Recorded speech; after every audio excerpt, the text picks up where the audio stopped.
ప్రభుత్వం కష్టాలున్నాయి లేవని చెప్పడం లేదు.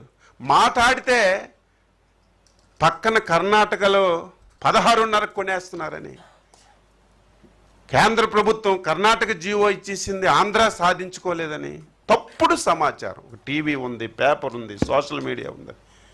నేను చాలాసార్లు చెప్పాను, ఆ ప్రభుత్వం కేంద్రం వైపు చూసిందో ఏమో కానీ మేము కేంద్రం వైపు చూడలేదు. మేమే ముందు 4 రూపాయలు రాష్ట్ర ప్రభుత్వం కేజీకి ఇస్తుంది. 6.5 లక్షల మెట్రిక్ టన్నులు చివరి కాయ వరకు మేము కొంటాం. దీనికి 260 కోట్లు ఖర్చు అవుతుంది. మేమే డైరెక్ట్గా రైతుల అకౌంట్లో ఇస్తామని చెప్పి ఈ కార్యక్రమాన్ని మేము నడిపించాం.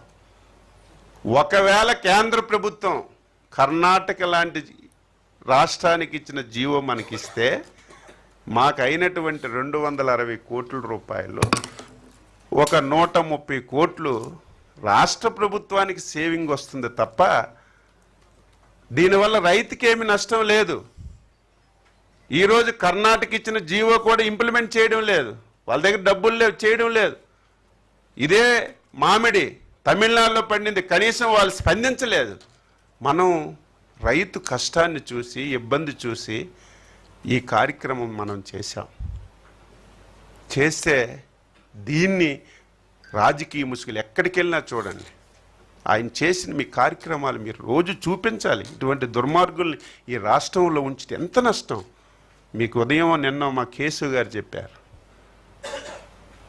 ఇది ఎగ్జాంపుల్.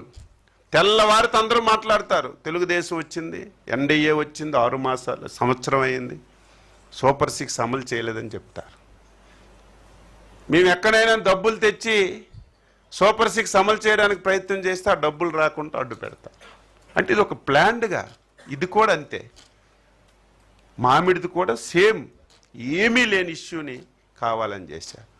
ఒక ఎక్స్ఎమ్మెల్యే అసలు ఏమనాలి? ఎప్పుడైనా ఇటువంటి మాటలు విన్నామా? చిత్తూరు జిల్లా పలమనేరు ఎక్స్ఎమ్మెల్యే వెంకటేష్ గౌడ్ మాకు కూడా ఎన్నోసార్లు పెర్మిషన్ లేకపోతే అడ్డు పెట్టారు.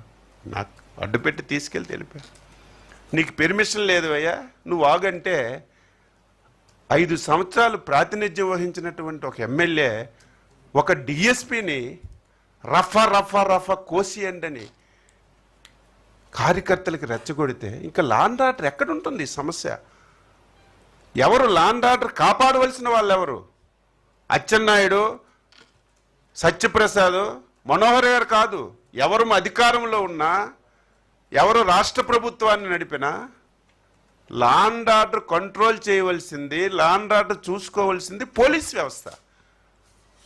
ఆ పోలీస్ వ్యవస్థ ఒక డిఎస్పిని ఒక 5 సంవత్సరాలు పరిపాలించినటువంటి ఎమ్మెల్యే నీకు పెర్మిషన్ లేదు ఆగంటే రఫ్ కోసేస్తానంటే ఎక్కడికి తీసుకెళ్తున్నారు ఈ రాష్ట్రాన్ని? ఏం చేయాలనుకుంటున్నారు ఈ రాష్ట్రాన్ని? ఇది వాస్తవాలు. ఇవన్నీ ప్రజలు గమనంలోకి తీసుకోవాలి. వాళ్ళ గురించి మాట్లాడాలంటే నాకు ఇష్టం ఉండదు. చాలాసార్లు చెప్పాను, ఆయన పేరు ఎత్తాలన్న, పార్టీ పేరు ఎత్తాలని. కానీ ప్రజలకి చెప్పకపోతే, ప్రజలకి ఇవన్నీ తెలియకపోతే ఏం చూపిస్తారు సాక్షిలో, సోషల్ మీడియాలో?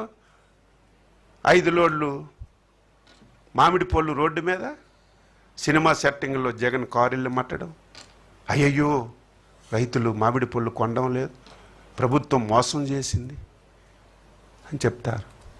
నేను చెప్పింది అబద్ధమా? చిత్తూరు జిల్లాలో 80% పర్చేజ్ అయిపోయింది. అన్నమయ్య జిల్లాలో 99% అయింది. ఈరోజే క్యాబినెట్లో 260 కోట్లు రిలీజ్ చేశారు. ఈరోజు కేంద్ర ప్రభుత్వం వైపు చూడలేదు, రిలీజ్ చేశారు. రేపటి నుంచో ఎల్లుండి నుంచో సిస్టమేటిక్గా ఏ రైతు దగ్గర ఎన్ని క్వింటాలు కొన్నాం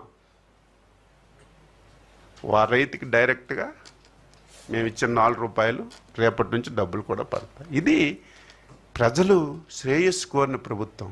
ఎవడో చెప్పక్కర్లేదు, ఇది బాధ్యత గల ప్రభుత్వం. ఏ సమస్య వచ్చినా, కోకోకి సమస్య వచ్చింది, కేజీకి 50 రూపాయలు పెట్టుకున్నాం. బర్లీ పొగాకు వచ్చింది, మీరందరూ తెలుసు కదా, ఈ రాష్ట్రంలో మీరు సీనియర్ పాత్రికేయులు కదా.